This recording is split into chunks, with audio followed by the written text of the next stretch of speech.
Classroom of the Elite Tier 2 Volume 9.5. This time we're slowing things down and seeing what the characters have been up to during their winter break with this .5 volume.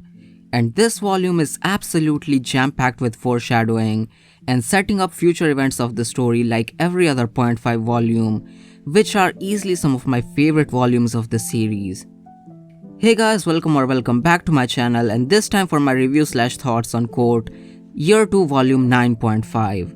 An extremely painful read as a K fan, but I still enjoyed reading this one way more than Volume 9 because it doesn't feel bloated and there are some really fun character interactions along with screen time for some characters we haven't seen in a while.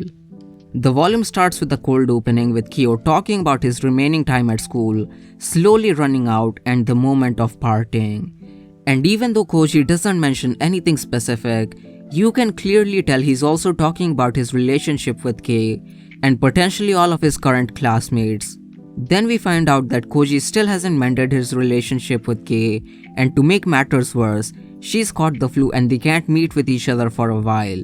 At the same time, Ichinose is continuing to be a menace. I audibly gasped when she asked for Koji when he's gonna be at the mall, so she could make it seem like a coincidence.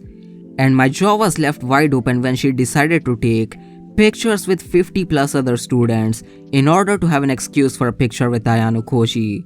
And she goes even further by taking a second picture with her holding his arms. Ichinose has completely removed the brakes on her train and she's getting bolder and bolder with each passing volume. Also, I never expected Hosen of all people to be in love with Ichinose, but it seems like bro doesn't even stand a chance. Then we have Kyo's quest for finding a yogurt maker, which was really fun to read. I really love moments like these that humanize Koji and make him more than just a one-dimensional Sigma manipulator Giga Chad that the fans like. His genuine interests in things like ice cream, yogurt, cakes and other things like his cooking hobby add a lot to his character and make you empathize with his borrowed time of freedom. This man was genuinely devastated after realizing the yogurt maker was sold out, and I burst out laughing. Then we have a meeting with Kiryu and Senpai, who also suggested him to buy a yogurt machine online for cheaper. She literally managed to save this man's dream of making yogurt at home. We also learn more about Fuka's backstory and her goals for the future. She is revealed to be from a wealthy family like Koenji, but she doesn't want to rely on her family and wants to make a name for herself through her own merit. She also reveals that she currently wants to repeat another year at ANHS, which is basically impossible to do. And Koji also talks about how they're both similar in seeking freedom away from their family at this school. Then we have a meeting with Koji's classmates that was initiated by Maizono, another NPC student that is starting to become an actual character in the story. And it seems like she is suspicious of Koji's true abilities, which is why she's having this discussion with her classmates. Their talk was pretty long as the class is slowly starting to realize Ayano Koji's true abilities, but one thing that really stood out to me was Maizono saying that she doesn't trust Koji.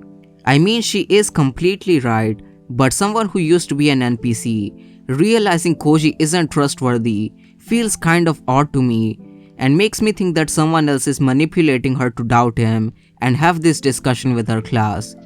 The two likely candidates are Arisu and Ishigami, but I'm personally guessing it's Arisu because of the monologue she has later in this volume and the fact that Hashimoto also ends up recording the class discussion about Koji and leaks it to Kamuro. I would not be surprised if Arisu is somehow manipulating Hashimoto while he thinks that he is being sneaky. Next up we have Ayano Koji's meeting with Katsuragi and Ryuen. Katsuragi is also starting to become aware of Ayano Koji like every other important character in the story. And we have some setup for the next special exam that's apparently gonna have lots of expulsions. And the school is intentionally leaking information about this exam through the third year students. We also had Yamamura stalking Ryuen, and he actually manages to manipulate Koji into finding Yamamura for him. One of the few rare times where Koji is the one who's being used instead. Moving on. The next thing I want to talk about is Arisu confessing her feelings to Koji. I genuinely wasn't expecting this to happen, especially in this volume. As Arisu expected, Koji doesn't even change his facial expression after her confession, but he does ask her something interesting. He asks her whether she can turn these feelings into strength instead of a weakness. And I also don't know what to make of Arisu's answer to this question at this point in the story. Arisu also asks for Koji's opinion on her class, and he replies that Arisu's biggest flaw is that she doesn't try to form genuine relationships with her classmates, which is extremely ironic coming from Ayano Koji. Like, does bro forget what he does on a daily basis to other people? And it's even more insane because he says that he enjoys manipulating people during his phone call with Sato later in the volume. Kinugasa seems to be going all in on the edgy manipulator route for Kyo at this moment. But after Koji leaves, we have a monologue from Arisu where she talks about foiling Koji's plans for third year and saying that his plans have started to go awry since the island exam, but he doesn't know it yet. Some very intriguing dialogue in the scene that I'll be keeping in mind for the future. And now let's talk about the biggest moment of this volume. Kyo reveals that his heart has never moved for Kei and he's planning to break up with her after her birthday in March. He gives her a necklace to make up with her and thinks that her dependency on him has reached its peak. And this is something I personally don't buy into at all. During these past few volumes, Koji is making it seem like Kei is still a parasite who's dependent on him, but it doesn't feel like that's the case at all for me.